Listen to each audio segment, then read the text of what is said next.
No, no, no, no. Oh, God. Hey everyone, what we are looking at here is not a routine movement. This is what pressure looks like when a government wants combat power in place fast, visibly, and without the usual theatrical hesitation. At Fort Bragg, the 82nd Airborne Division's Ready Brigade, about 3,000 troops inside the immediate response force, got the order and the clock started. Their mission is brutally simple.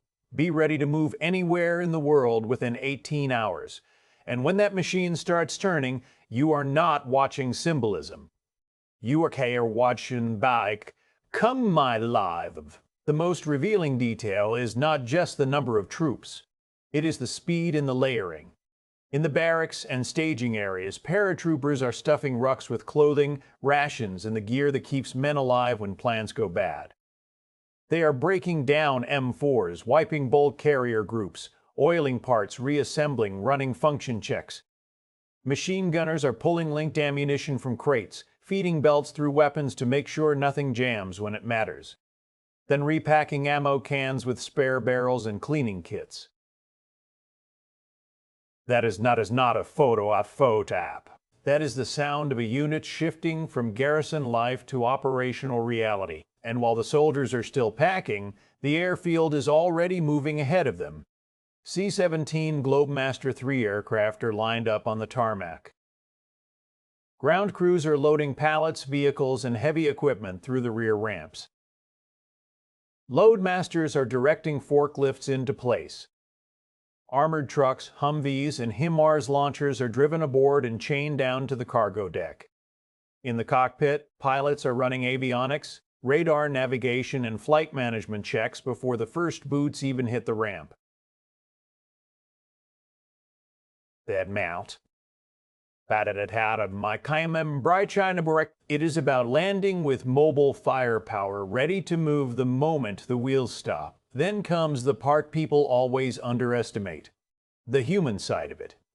Soldiers file out with duffel bags, hard cases, personal weapons. Bags hit the cargo rollers.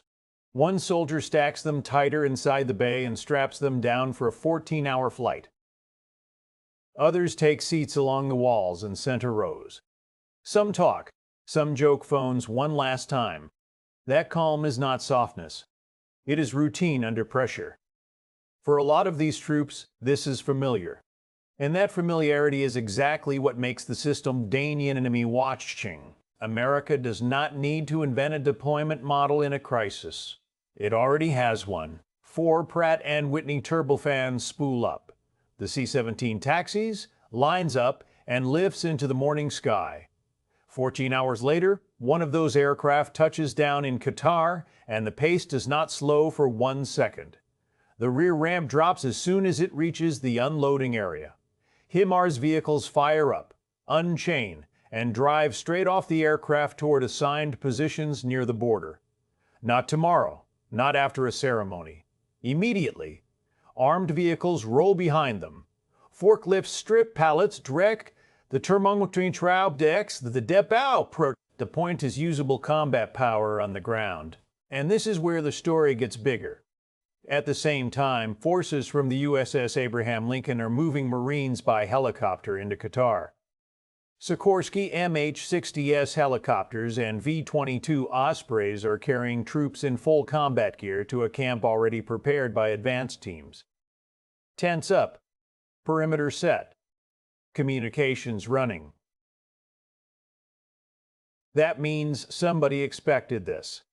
Somebody built the receiving end before the public even had time to process the deployment. This is not random reinforcement. Because once you see troops, rocket artillery, helicopters, and rapid reaction Marines all converging in one space, the real question is no longer whether the United States can move fast.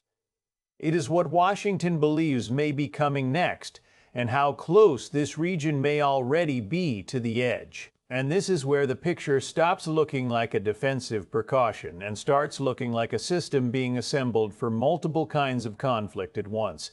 Because airlift alone is one thing. But when you add amphibious vehicles, hovercraft, armed helicopters, and continuous patrols, you are not just protecting a base, you are building depth, you are building options. And in a crisis, options are power. Offshore transport ships begin launching assault amphibious vehicles into the water. These are armored tracked machines built for the ugly transition from sea to land. In the water, they move on rear-mounted water jets. Once they hit shore, they shift onto tracks and keep going like armored personnel carriers. Each one can carry up to 21 Marines with full gear and bring a turret-mounted machine gun and grenade launcher into the fight. That is not a token capability. That is a force designed to put armed men on land even when ports or airfields are at fair. Then come the LKs, the hovercraft. And this is one of those details that changes the whole meaning of the deployment. These are not slow landing craft inching toward a beach. They ride on cushions of air generated by massive fans, move at more than 40 knots, and can haul up to 60 tons of cargo. Trucks, armored vehicles, supplies, all of it can be thrown ashore fast, directly from ship to beach, without waiting for ideal infrastructure. The ramp drops, the vehicles roll out, and the cycle starts again. Multiple cranes. More quarry, more fuel for a larger operation if somebody decides the current posture is not enough. That matters because the vulnerability in any forward deployment is always the same. Can you sustain it once the opening move is over? Can you feed it, reinforce it, protect it, and keep it fighting if the region lights up? What you are seeing here is an answer. Airlift gets the first wave in fast. Sealift starts building mass behind it. Helicopters give mobility. Amphibious assets give flexibility. Rocket artillery gives range. Put all of that out, it is positioning for what happens if everything goes wrong. And there is another layer here that should get attention. At the airfield in Qatar, helicopter crews are loading belted ammunition into Me-240 machine guns mounted in the doors. They are not treating the airspace as clean. They are checking links one by one, feeding belts through receivers, pulling charging handles back, and launching patrols with guns ready. Why? Because the threat they are preparing for is not theoretical. They are watching for Iranian drones, including Shahid types, and planned. It's simple. Detect, kill beavers, dragons, reese the brokes. Think about that for a second. A deployment is still being established. Cargo is still moving. Vehicles are still dispersing. And already aircraft are in the sky running overlapping patrol patterns to keep the perimeter covered at all times. One helicopter lands to refuel and rearm, another replaces it. That tells you something critical. The danger window is right now, not after speeches, not after diplomats hold cameras and talk about restraint. Right now, while the forces arrive, and Paidekai singing, and that is the deeper contradiction at the center of all this. Publicly, these kinds of deployments are often framed as stabilizing moves, quieting moves, deterrent moves. But deterrence is not passive. Real deterrence looks like armed helicopters in rotation, HIMARS driving to firing positions near the border, Marines stepping into pre-built camps, and ship-to-shore vehicles turning open coastline into a usable military corridor. That is not calm. That is controlled readiness under the teal in the pale Baal course, so now the pressure gets sharper. Because once a force like this is in place, the next question is no longer whether it can defend itself. The next question is, what happens if the first drone gets through? The first rocket lands? Or the first border incident forces somebody to prove these deployments were not just for show? What makes this moment dangerous is not just the hardware, not just the troop count, and not just the speed. It is the fact that once a force like this is assembled, events start moving on two tracks at the same time, One track is deterrence, show strength, move fast, harden positions, and convince the other side that testing this buildup would be suicidal. The other track is escalation, because the more combat power you push forward, the smaller the margin for error becomes, and the more one drone, one right, one wet, that is the real pressure point here. Troops are not just arriving. They are arriving with HIMARS, with helicopters and armed patrol patterns, with Marines staged for rapid response, and with ship-to-shore capability that can keep feeding men and equipment into the theater. That creates deterrent weight. It also creates a loaded trigger environment. Once these systems are in place, commanders do not just have defensive choices, they have offensive reach. And that changes how every actor in the region calculates risk. Look at the scene for what it is. Rocket launchers moving toward firing positions near the border. Helicopters hunting for drones before those drones can hit the base. Amphibious vehicles coming off ships and pushing inland. Hovercraft hauling trucks and armor straight onto the beach. This is not abstract strategy on a whiteboard. This is steel, fuel, noise, heat, ammunition, and human being placed inside a narrow window where reaction time matters more than rhetoric. And here is the contradiction nobody should ignore.